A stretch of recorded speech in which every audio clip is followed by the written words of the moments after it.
খুলনা সদরে একটি মাল যাবে। আমাদের এক বড় ভাই শুধু ওই সিলিন্ডার অর্ডার করছিল প্রথমত, তো উনি বললো যে সিলিন্ডারটা ভাই একটু চেক করে দিন সব কিছু ফিটিং করে। তো আমরা এখানে মূলত সব কিছু ফিটিং করে দিয়েছি। উনি সিলিন্ডারের সাথে একটি ফিলিং বাল্ব অর্ডার করছেন, একটি সিলিন্ডার বাল্ব অর্ডার করছে। তো এগুলো আমরা ভালো করে থ্রেডে পেঁচিয়ে লাগানোর পরে আমরা এটাকে হাইড্রো টেস্ট করছি 80 PSI প্রেশার দিয়ে, সাবান শ্যাম্পু পানি দিয়ে সম্পূর্ণ চেক করছি। এখনও হয়তো সাবানে পানি লেগে আছে।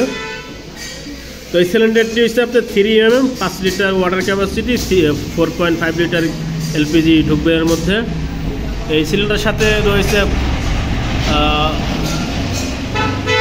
কালাম আছে, দুইটা ইউ কালাম, দুইটা আই কালাম, সাথে 4টি নাট বোল্ট আছে। তার সাথে একটি গ্যাস রেগুলেটর অর্ডার করছে, সাথে একটি